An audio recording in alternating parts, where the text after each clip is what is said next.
Hello everyone, let us know about the water resource. Water is one of the most important substances on earth. All plants and animals require water to survive, isn't it?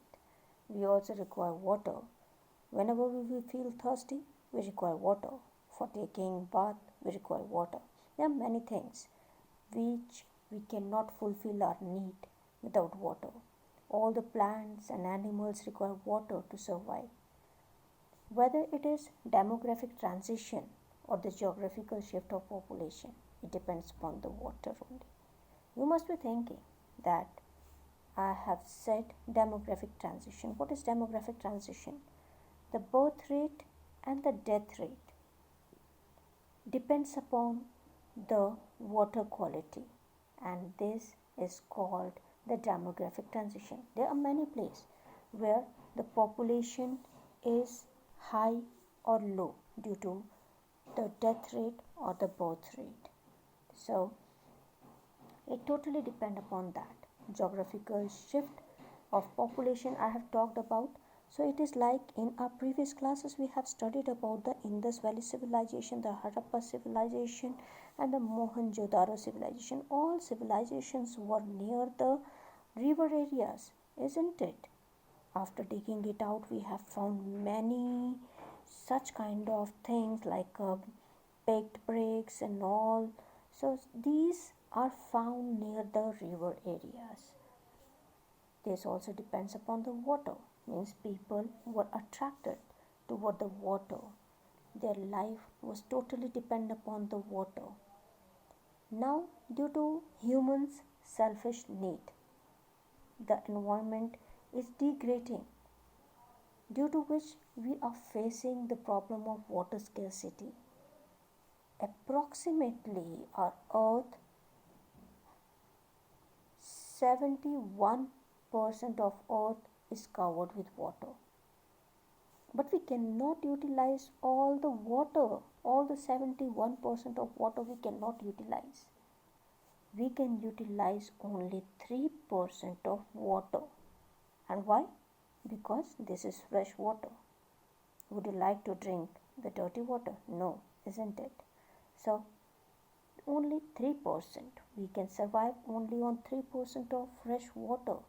And this 3% of water is very small proportion.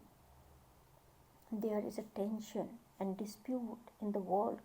Even in India, you must have heard about the Narmada Bachao Andolan. So it is all about the water.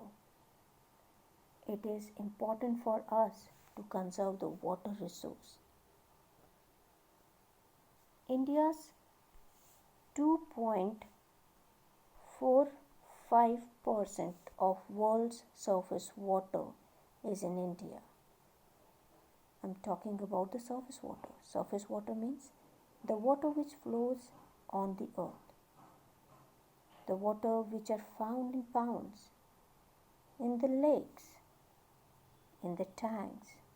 So these are the surface water which we can see, which we can touch. And this is approximately 2.45% of the world's surface. And 4% of world's water resource is in India. World's 16% of population lives in India. We receive rainfall through the precipitation in India. We are lucky that we fall under such country where we can have the monsoonal type of climate.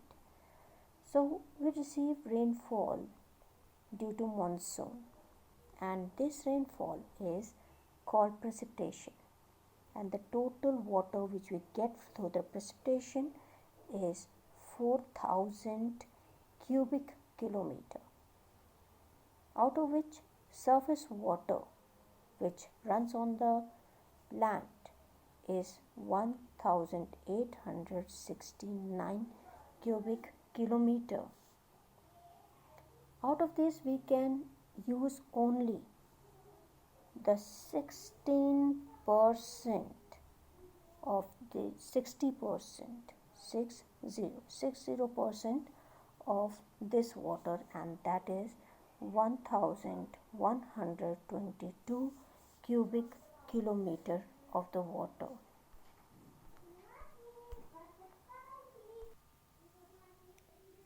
India's surface water resource. Surface water resource, as I have told you, as I have mentioned you about it, and that is a number one, river, lake, pond, tanks. So these are the surface water. About 10,360 rivers are there in India. How much? It is not exact because rivers origins disappears. It depends upon the climate. So there are about 10,360 rivers in India. And talking about the tributaries, tributaries are as such long, means they can cover up to 1.6 kilometer from each side. So these are the tributaries. I hope you know what is tributary. Tributaries are those rivers which comes in the main river or joins to the main river. These are about 1.6 kilometer, and the annual flow in all the river from basic is 1869 cubic kilometer. Water in the river depends upon the catchment area. Let me explain you what is catchment area. As over here we can see, this is the river area. It is getting river, it is getting water from the nearby places. The water is flowing from here and merging into the main river. So these area from where the main river is getting the water, the volume of water is a catchment area. So these are the catchment area, and the catchment area depends upon the rainfall. If this area will receive good rainfall, the catchment area will be large. Ganga, Brahmaputra, Indus have huge catchment area as these are the biggest river, the largest river.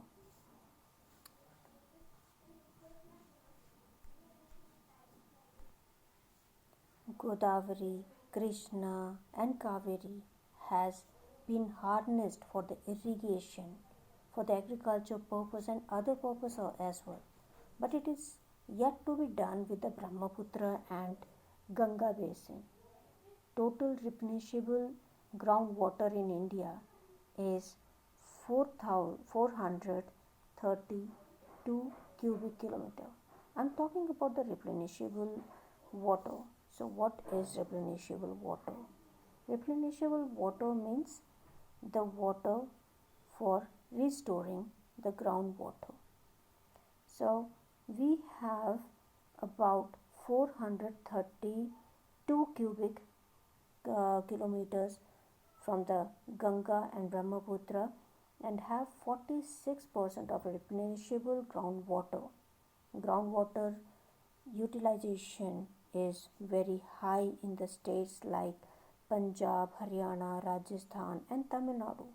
These are those areas where irrigation work is high. Without irrigation we cannot do the cultivation, so that is why this area uses the high volume of water from the ground. And the states like Chhattisgarh, Orissa, Kerala, they utilize very small proportion of water. And states like Gujarat, Uttar Pradesh, Bihar, Tripura, Maharashtra, their utilization is moderate. They doesn't use that much amount of water. India has a very vast coastline, that is about 7516.6 kilometer. It have it has around 9 states which are touching the coastal line and 2 union territories along with the Andaman and Nicobar Island, Lakshadweep Island. So these are the islands which are totally surrounded by water from all the sides. So India have a good source of water. India has vast coastline as I have told you. So this vast surface is having a water resource in the lagoons and in the lakes. Lagoons. What are lagoons? Lagoons are the separated part from the large water body. This is the ocean area and this is India. And from this sea area, the water is separated by the sandbars or the barrier reefs or the coral reef or the natural barrier, and the water get deposited in this place. This place is known as lagoons, and the water inside the lagoon are brackish in nature. You must be thinking that what is brackish? So brackish is a that kind of water which is a little bit salty, and such type of salty water is used for fishing and irrigation and in the for the variety of crops such as the paddy, coconut, and India is a land of agriculture. About two-thirds of its population depends on agriculture. That is why the development of irrigation has been assigned a very high priority in 5-year plan. The multi-purpose projects they have been built like Bhagra Nangal, Hirakund Damodar Valley, Nagarjun Sagar, India's other canal have been taken up. Remember what Jawaharlal Nehru said that the dams are the temple of India. Why he said like that? Because these are essential for the irrigation purpose for the development of the country. So India's water demand at present is dominated by only and only for the irrigation need, and around the surface and the groundwater utilization have also increased. It accounts for 89% of the surface water and 92% of the groundwater utilization, while the share of industrial sector is limited. We know that the all the sector like primary sector, secondary sector, so whatever we produce in the primary sector goes in the secondary sector, isn't it? So most of the water utilization is through the primary sector only, that is by irrigation, and the second number is through the industrial sector. It is limited to 2% of the surface water utilization and 5% of the groundwater. The share of domestic sector is higher. It is strange, but it is higher 9% in surface water utilization as compared to the groundwater. However, in future with the development, the share of industrial and the domestic sector in the country are likely to increase. This is very common that the demand of water for irrigation. Why we have the demand for the water for the irrigation? We know that there is a variation in rainfall. There in India, we have some such areas where we receive some maximum rainfall, and that is Mausimram in the Meghalaya. Whereas there are many other places also which receives very less rainfall like Rajasthan, Leh Ladakh. There are many places which are drought prone as well. So there are not only about this. There are seasons like winter and summer are those seasons which suffers from the dry season is there, and they face the difficulty for the irrigation. The demand in these area is for the irrigation. If we will have a very good the irrigation facility, then we can include a very good production in the country, like we have West Bengal, Bihar. These are those areas where we can see the failure of the monsoon, and due to this they suffer lots of loss are found in such kind of areas, and this makes necessary to have the irrigation facilities. Like there are many crops in India, not in India but all over the world, like rice, sugarcane, and the jute, and many other, which requires lots and lots of water requirement, and this can be done only with the help of irrigation. And the provision of irrigation makes multiple cropping possibilities. And what is the multiple cropping? Do you know what is multiple cropping? Multiple cropping, like we can grow tomatoes along with the onion and the marigold. And do you know that the marigold repels some of the tomatoes pest?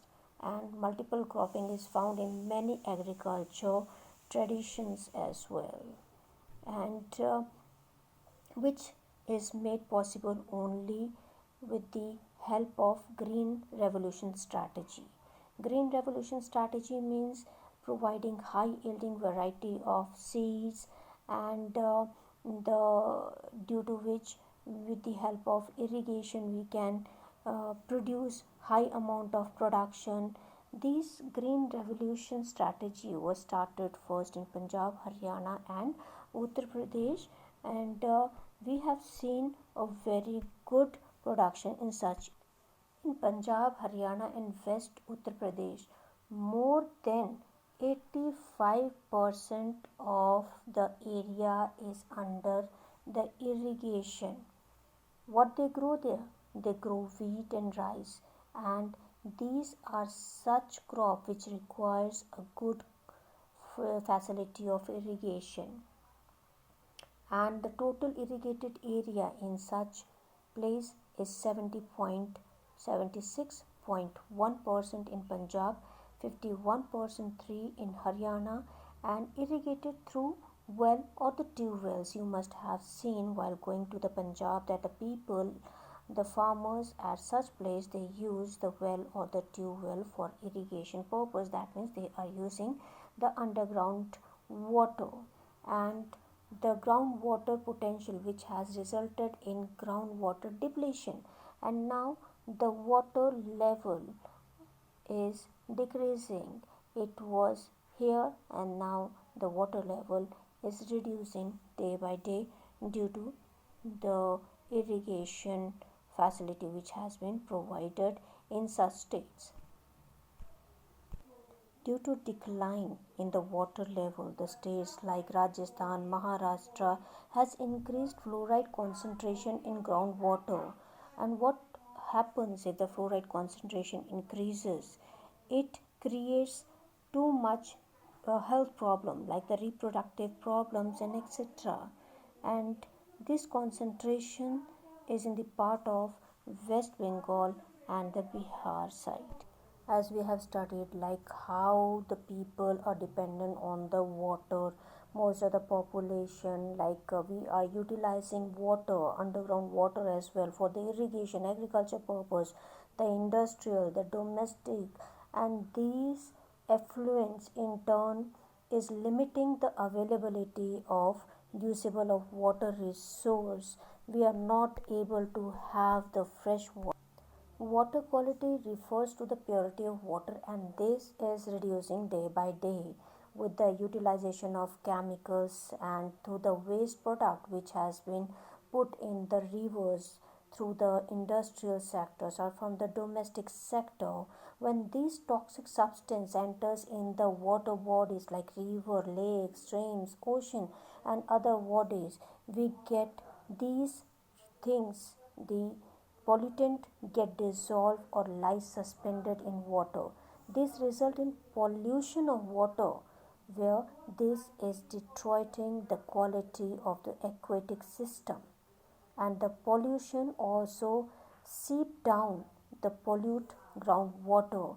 The Ganga, Yamuna are two highly polluted rivers in the country, and the Yamuna is on the top of the rivers which is most polluted river in India. We know that there is a need to conserve the water. We all depend on the water only. Our life rely on the water, and this is not negligible. So India has to take quick step and make effective policy and laws, adopt effective measures to conserve it. There should be developing water saving technologies and methods. There should be an attempt also to be made to prevent the pollution. There is need to encourage watershed development, rainwater harvesting, water recycling and reuse. The conjunctive use of water for sustaining water supply is not long. As the water is degrading, the quality of the water is degrading. River are of good quality only in those areas where the population is less, and that is to the upper stretches in the hilly area from where the river originates. This is the hilly area, and near these area where the population is less or there is no population in this area, the quality of water is good.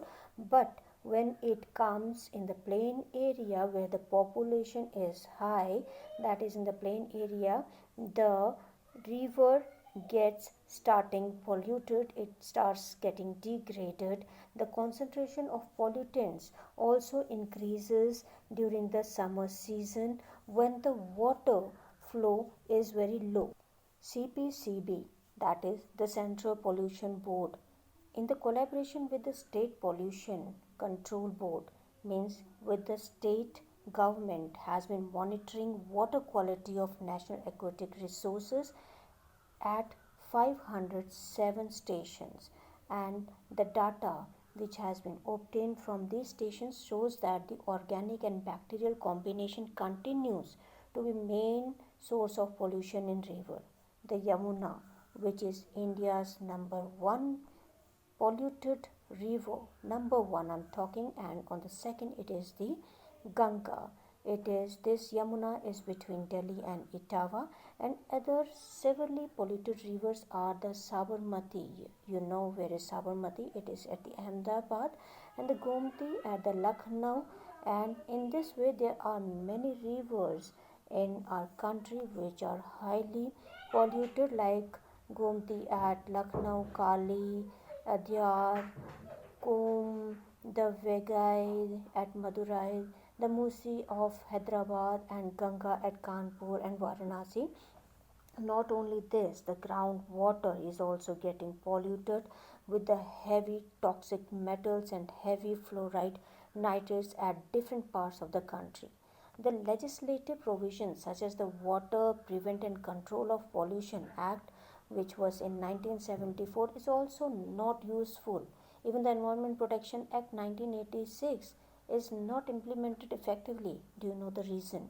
The reason is that in 1997, around 251 polluting industries were located near the river sites. The Water Cess Act, which was in 1977, as meant to reduce pollution, has also made marginal impact. There is a requirement of the general public awareness. The people should be aware about the water pollution, the impact of the water pollution. The public awareness is must for the effective reducing pollutant from the agriculture activities and the domestic or the industrial discharge. We should understand the water reuse, the potential for expanding the national water supply through reuse of municipal water, wastewater, like the water which we use in the kitchen goes directly in the river, it is drained out. We can use the kitchen water, the bathing water, and we can use in such a way that the burden which is on the fresh water can be reduced. Currently, the recycling of water resource is used in a limited. There are the central and the state government who have initiated many watershed development and the management program in the country. So let us focus on these.